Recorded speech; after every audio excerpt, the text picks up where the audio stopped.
السلام علیکم ورحمۃ اللہ وبرکاتہ۔ معاشرے کا بگڑتا حال، بے حیائی جو عام ہو رہی ہے، اس کے متعلق میں آپ کے سامنے چند باتیں عرض کروں گا۔ وہ یہ ہے کہ حیا اس معاشرے کے اندر ضروری ہوتا ہے جو اسلامی معاشرہ ہے۔ تو جن کے اندر حیا ہی ختم ہو گئی ہے، ان کے پاس تو یہ کوئی عیب سمجھا ہی نہیں جاتا، اس کو تو فیشن سمجھا جا رہا ہے، اور فیشن کے طور پہ اس کو جو ہے خود پہ استعمال کر رہے ہیں، بس بے حیائی پھیل رہی ہے۔ لیکن نبی اکرم صلی اللہ علیہ وسلم نے فرمایا الحیاء شعبۃ من الایمان، کہ حیا ایمان کی ایک شاخ ہے۔ تو اس شاخ کی حفاظت ہم کو کرنی لازمی ہے، اس لیے کہا گیا اذا فاتک الحیا فافعل ما شئت، جب حیا فوت ہو جائے تو جو انسان کو مرضی ہے اب کر لے۔ حیا ہی وہ چیز ہے جو انسان کو ایک ماں کو بیٹے سے امتیاز رکھتی ہے، ان کے درمیان ڈفرینس رکھتی ہے، ان کے درمیان تفریق رکھتی ہے۔ بھائی اور بہن کا رشتہ تب بنتا ہے جب ان کے اندر حیا ہو، اس کو یہ پتہ ہے میری بہن ہے۔ حیا ہی وہ چیز ہے، وہ آڑ ہے، وہ رکاوٹ ہے ان کے درمیان، کسی بھی رشتے کے درمیان، یا اسلامی معاشرے میں بات کی جائے محرم غیر محرم کے درمیان۔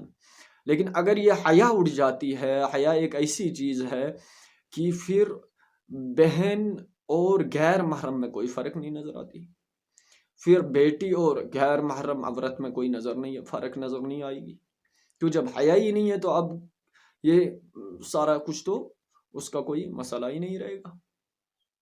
اس لیے جو ہے حیا معاشرے کے اندر ضروری ہے۔ جب حیا ختم ہو جاتی ہے تو ان معاشروں کی بری حالت تو ہم دیکھ رہے ہیں، ہمیشہ ہر جگہ دیکھ رہے ہیں۔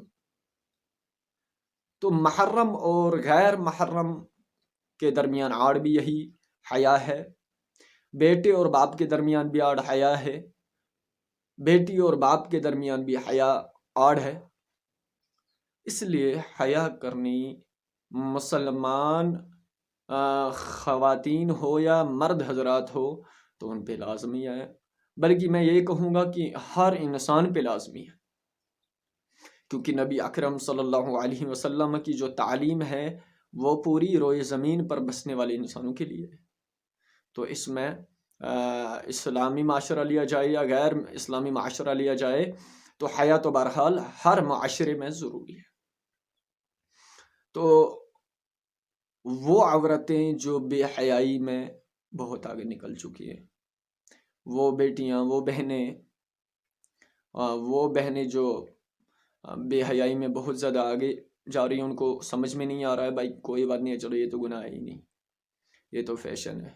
تو سن لے، ایک روایت ہے الکبائر کے اندر، حاجی شمس الدین الذہبی رحمہ اللہ، ان کی مشہور کتاب ہے، وہ لائی ہیں ایک روایت اس کے اندر کہ ایک دن نبی اکرم صلی اللہ علیہ وسلم تشریف فرما تھے، حضرت علی رضی اللہ تعالی عنہ اور حضرت فاطمہ الزہرا رضی اللہ تعالی عنہ دونوں تشریف لے گئے نبی اکرم صلی اللہ علیہ وسلم کے پاس۔ تو وہاں کیا دیکھتے ہیں کہ نبی اکرم صلی اللہ علیہ وسلم کے جو ہے آنسو ٹپک رہے ہیں، روئے مبارک سے اشکبار ہے روئے مبارک۔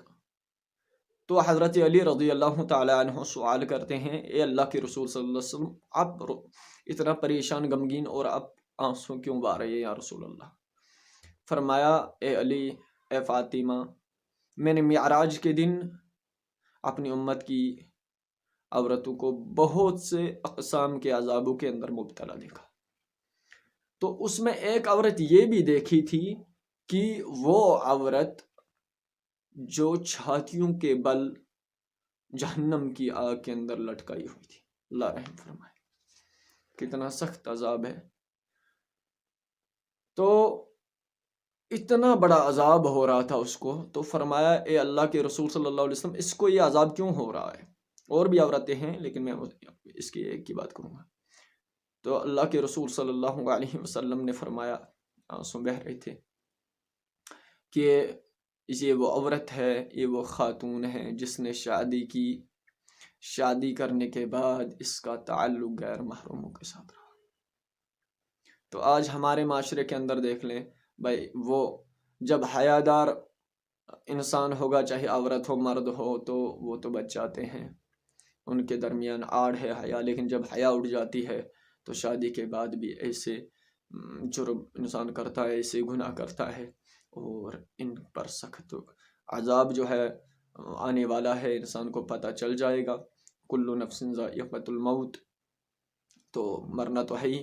اس دن تو کہیں گے یقولون یا ویلتنا ما لهذا الکتاب لا یغادر صغیرۃ ولا کبیرۃ الا احصاها.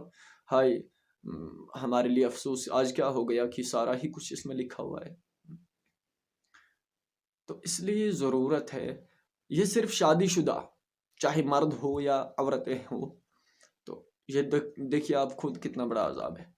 تو آپ سوچ لیں جو بے حیائی اور کتنے کتنے گناہوں میں مبتلا ہے انسان. یہ تو غیر محرموں سے تعلق ہے، ایک عورت غیر محرم سے بات کر رہی ہے بھائی، لیکن ایک تو ہوتی ہے ضرورت کی وجہ سے، بھائی کسی مرد نے خاتون سے بات کی کہ میرے لیے وہ لے آؤ، وہ کرنا ہے، یہاں کرنا ہے، یہ کچھ کام وغیرہ کے بارے میں بات ہوگی، تو وہ تو میں نہیں کہہ رہا ہوں، بلکہ میرا مقصد یہ ہے کہ جب ان کی نیت خراب ہو جاتی ہیں اور وہ بے حیائی کر رہے ہوتے ہیں، ان کے ناجائز تعلقات پیدا ہوتے ہیں، تو اس وقت یہ عذاب ان کے لیے جو ہے اللہ تعالیٰ لکھ دیتے ہیں، اور ان کو یہ عذاب ہوگا. اللہ تعالیٰ ہم کو اور ہماری بہنوں کو جو ہے حیا کرنے کی توفیق عطا فرمائے. مرد اور عورت کو دونوں کو ضرورت ہے حیا کرنے کی. یہ نہیں ہے کہ عورتیں آنکھیں نیچے رکھیں مرد نہ رکھیں، مردوں کو بھی رکھنی ہے، عورتوں کو بھی رکھنی ہے. اللہ تعالیٰ ہمیں عمل کرنے کی توفیق عطا فرمائے. آمین یا رب العالمین.